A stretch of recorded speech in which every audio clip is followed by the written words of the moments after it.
Welcome. Let us align and focus with purity of motive inspired by a loving heart. Master DK says right spiritual motive involves merging of the personality self-will into that of the sacrificial will of the soul.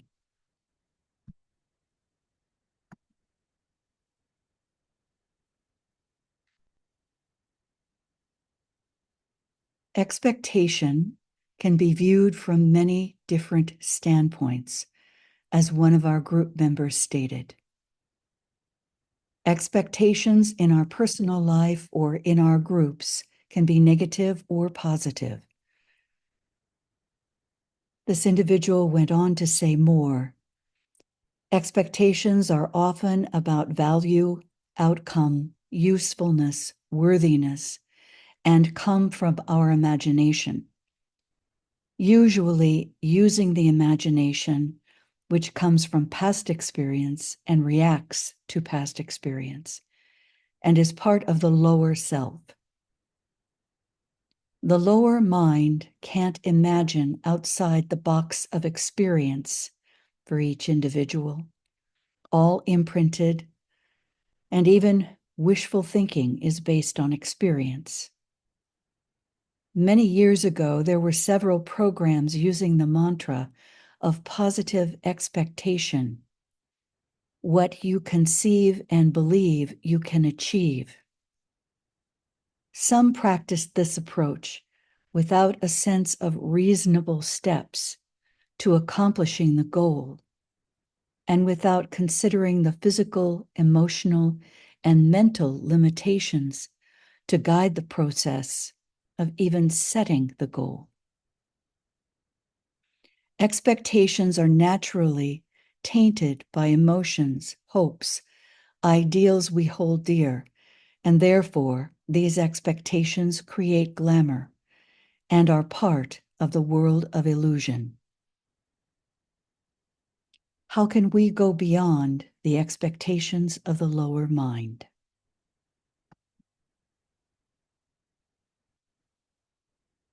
Our aim is to embody spiritual discernment, practice positive harmlessness, and eventually achieve a state of divine indifference.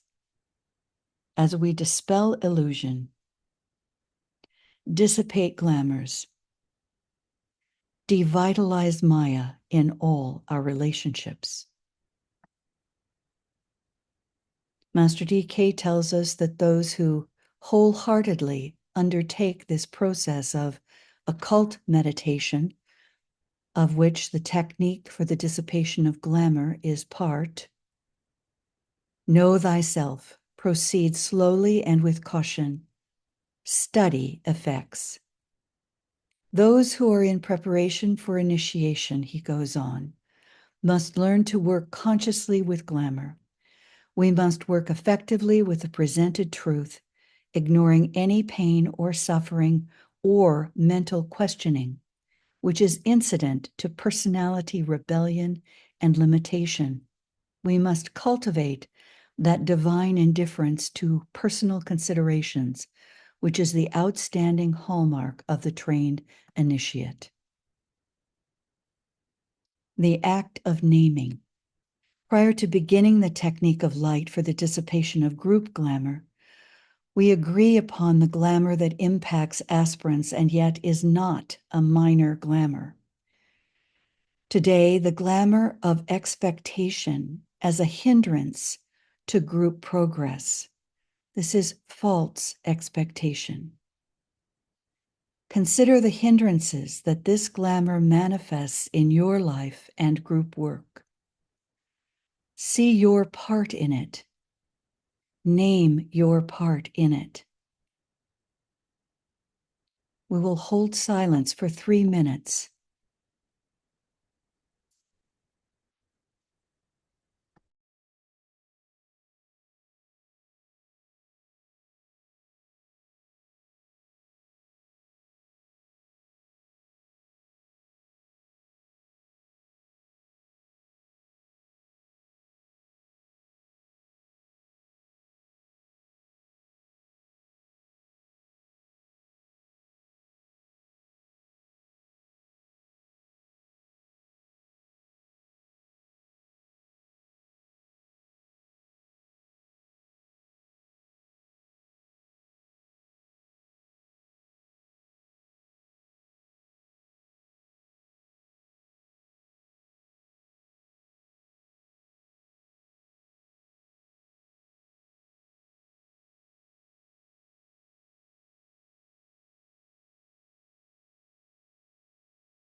Let us remember that the 3 stages of focusing the light must be somewhat developed before effective use of the formulas can be possible, and those of us intending to work at the task of ridding the world of glamour must subject ourselves constantly to these phases of focusing the light in the art of polarization.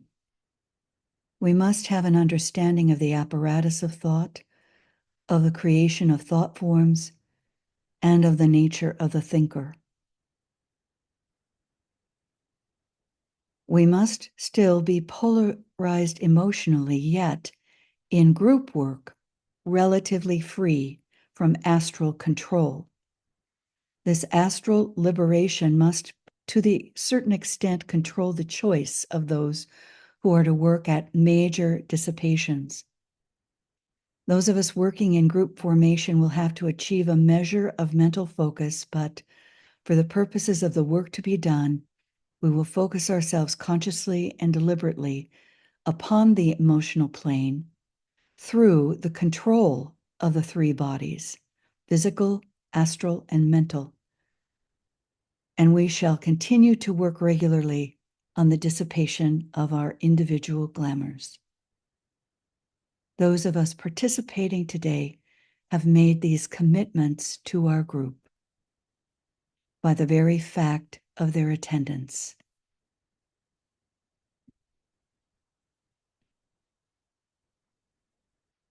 When you do this formula subjectively on your own using the group approach, consider in silence the glamour that's been named. You can pause the recording. Do this for up to 10 minutes of silent preparation, considering the glamour and how it affects your life, and then continue with some assurance now that we are able to lift our consciousness out of the lower focus of desire and self-will, our personality will. Let us now align as a group with the spiritual will of the group soul, sounding the mantra of group fusion. I am one with my group brothers and sisters, and all that I have is theirs. May the love of the one soul pour forth to all. May the energy of the one soul lift and aid all. May the thoughts which the soul creates reach and encourage all. May the energy of the divine self be spread abroad in our hearts, through our groups, and throughout the world. We use the creative imagination to face the group members as if eye to eye and establish a soul-to-soul connection.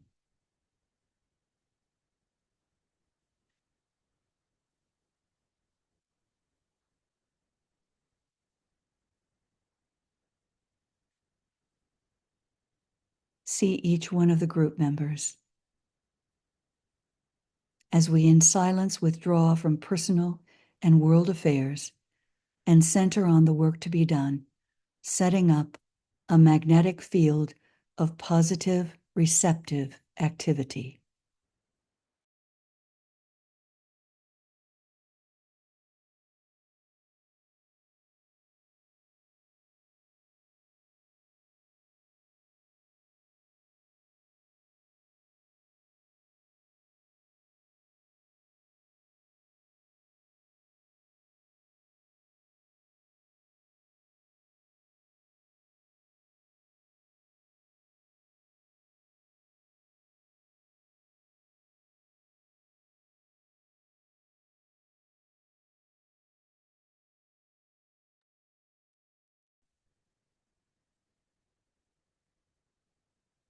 We sound the protective formula using the sign of the cross of divinity. This cross, the great symbol of light and of consciousness, signifying the vertical light and the horizontal light, the power of attraction and the power of radiation, soul life and service, As a soul, I work in light, touching the forehead, and darkness cannot touch me, touching the chest. I take my stand within the light, the left eye. I work, and from that point I never move, the right eye.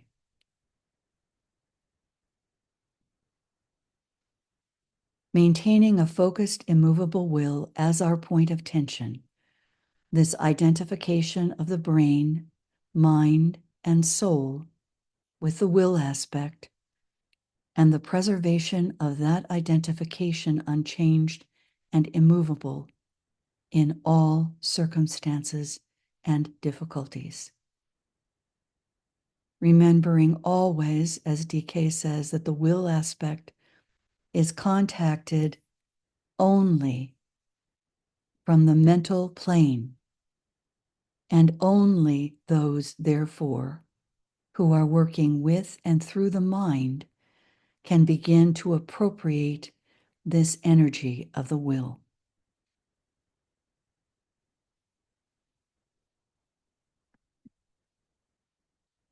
We begin the act of focusing the lights, focusing the dual personality light of matter and of mind. We will meditate on soul contact and the recognition of soul light, first blending and fusing the two lesser lights, matter and mind.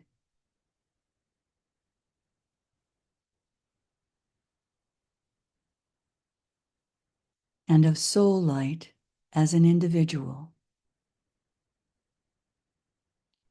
into the triple light.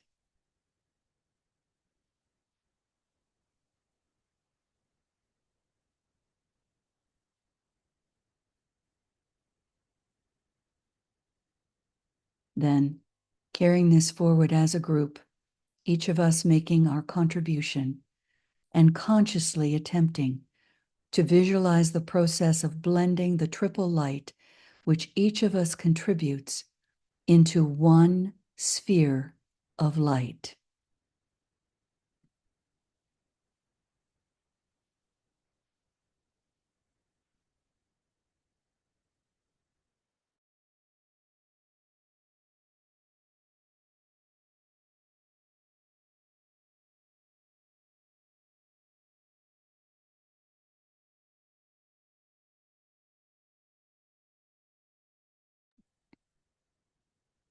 Hearing the note of the soul, visualizing the light of the soul, the light of the mind, and the light of matter or brain merged and blended, recognizing, feeling the intention of the soul.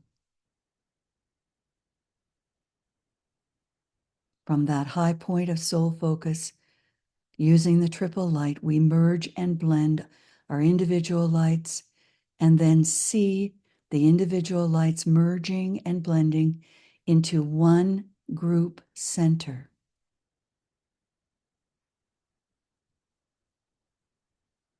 We see those joining us from the other side of the veil.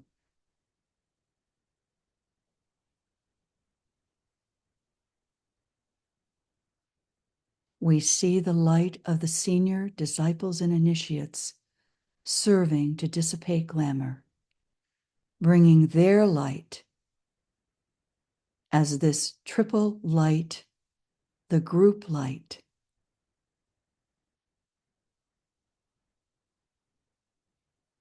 The group soul, the realized unity of the souls of all the group members.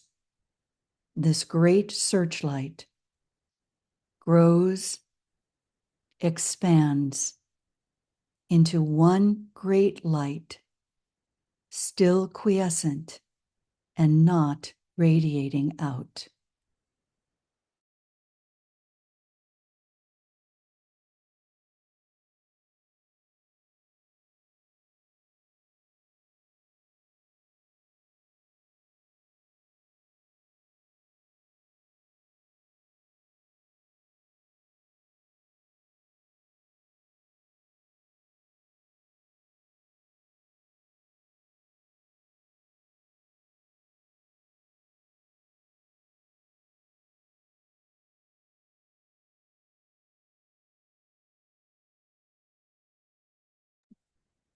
We say in unison, the light is one, and in that light shall we see light.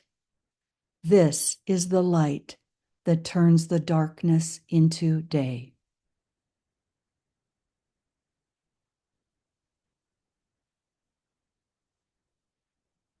We sound the Om as the group soul on its own plane.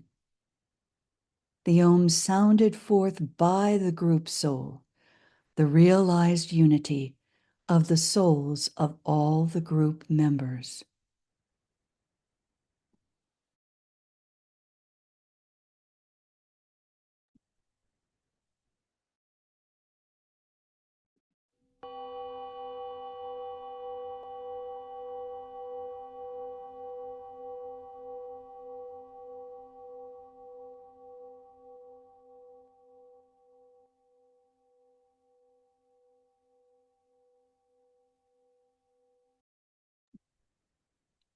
The light is one, and in that light shall we see light. This is the light that turns the darkness into day, sounding the Om as the soul on the mental plane.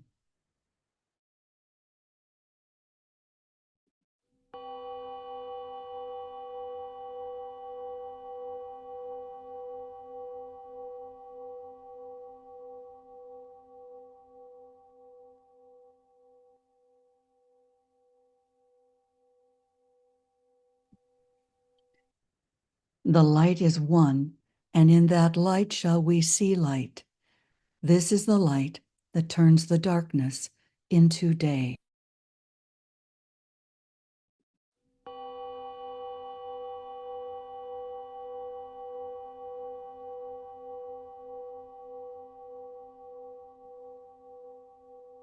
The soul ready to function as light bearer and distributor of light upon the astral plane. The processes of individual and group alignment and integration are now regarded as completed. We recognize our fusion, and we recognize the point of tension from which we will proceed with the formula. This is an important recognition, keeping us from attributing undue power to the form aspect of the simple ritual, and aids us in focusing our united attention in the world of meaning and the subjective spiritual activity. We've accomplished the 3 stages: naming, protection, and focusing the light. We are united as souls insulated against the attractive power of the glamour. We are united as souls with mind and brain held steady and positive in the light. This blended light is looked upon as a great searchlight whose beams are to be directed through an act of the will downward from the mental plane onto the glamour of expectation, false expectation, and this hindrance in all its forms existing on the astral plane, which must be brought into relation with the group by our very act of naming it. As we sound the mantram of light, we visualize the turning of this great searchlight, which we have jointly created by our unified light, onto this glamour of false expectation to be dissipated. Holding the light steady and realizing mentally the work of dissipation it is intended to do through this act of direction.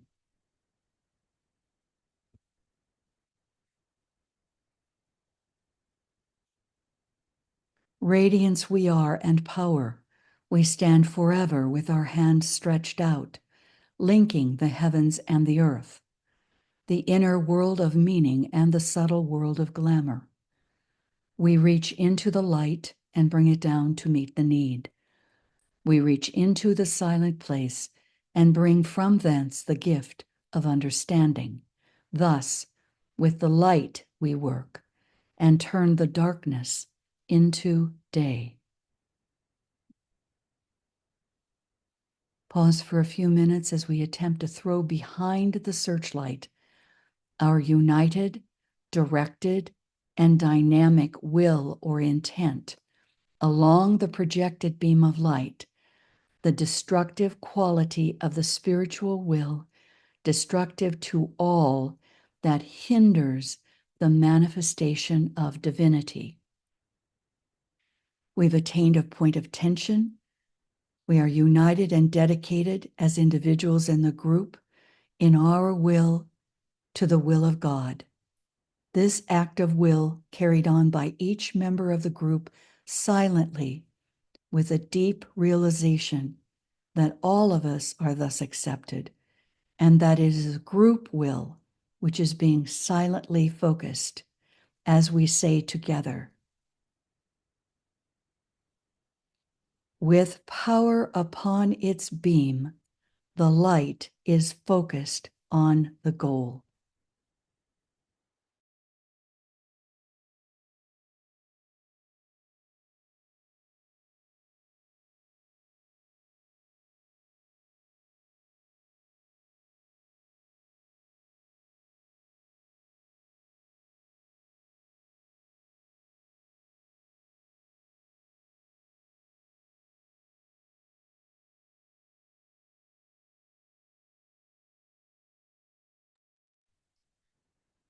In the next act of projection, we utter the words of power, naming the glamour of expectation in all its forms as a hindrance to group service, thus bringing it consciously into relation with the focused light.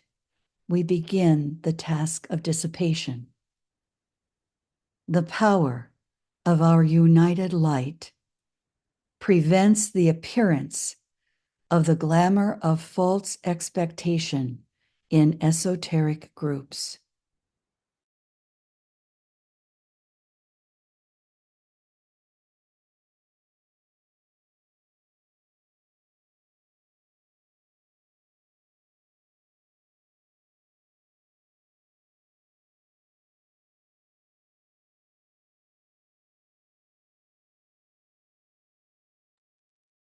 The power of our united light negates the quality of the glamour of false expectation in esoteric groups from affecting humanity.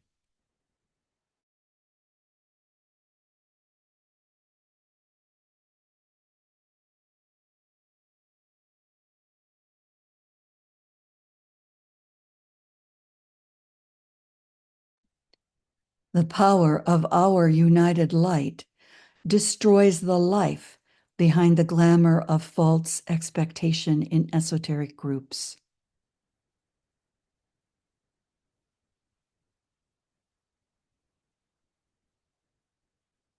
These words are our act of affirmation and gain strength from our experience of and the experience of each of us and our familiarity and regular use. Then comes the act of penetration, an important aspect of the work in which we visualize the gradual dissipation and dispersal of the glamour by the penetration of the light into its darkness. We endeavor to see the glamour disintegrating and the reality emerging, doing this by an effort of the creative imagination. Each of us does it in our own way and according to our own understanding and capacity. For 5 minutes of silence and intensity of purpose.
As a group, we gradually withdraw our consciousness from the astral plane and the world of glamour.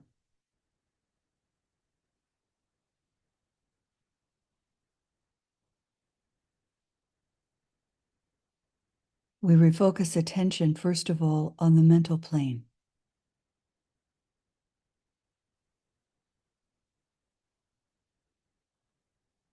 Then on the soul plane, relinquishing all thought of the glamour, knowing that the work has been successfully carried forward. We reorganize ourselves as a group in relation to the kingdom of souls and to each other. Occultly speaking, the searchlight of the soul is shut off.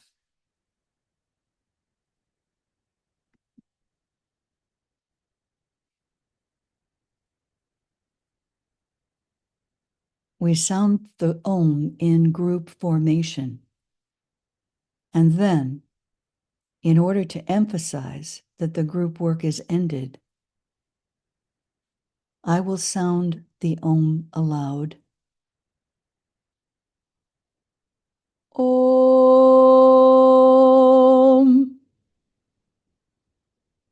So let it be, and help us in our group life to end all glamour and untruth.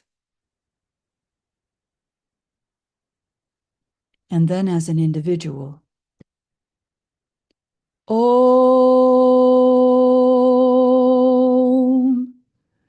So let it be, and help me in my own life to end all glamour and untruth.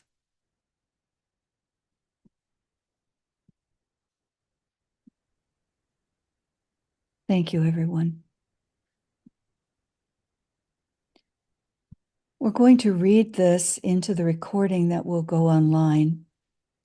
This is part of the framework for a dialogue that we will have following the conclusion of our time together, online recorded.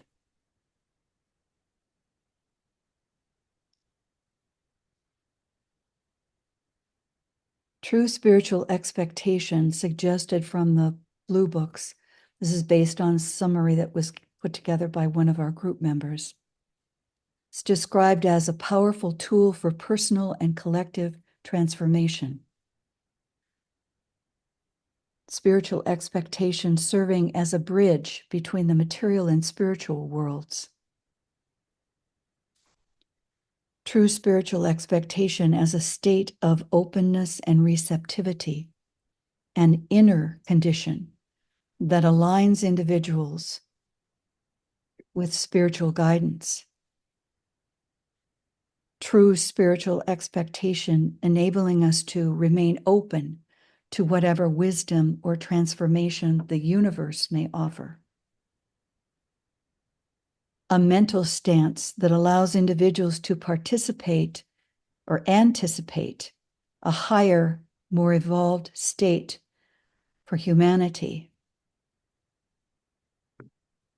True spiritual expectation, a state through which individuals can hasten their own growth and contribute to a broader spiritual awakening of the world. Our question today for us will be, can we understand the glamour of false expectation as a distortion of these statements? Can we see our part in it as individuals and as groups? We'll follow a dialogue using some of these questions that will follow this recording.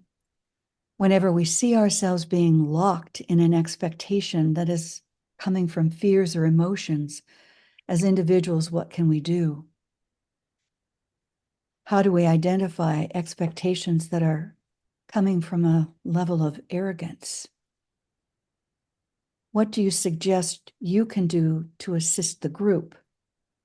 What terms are you using to describe your experience or what you note in another? Are you aware of any emotional response, worry, withdrawal, fear, irritation? an idea that conflicts with the expectation that you believe is stated for the group, a response that dampens your expectancy. That was a term that one of the group members offered last week. Expectancy rather than expectation. Does what we are doing as a group separate us through our group glamour? Does what we do or say indicate some critical thought or judgment, superiority to those among the group or those outside of the group? Does our group express a kind of fear of not doing enough? What are the additional glamours activated when false expectation rather than appropriate expectancy is apparent? So we'll come to those that I'm going to invite us, for the sake of our recording, to close with this mantra today.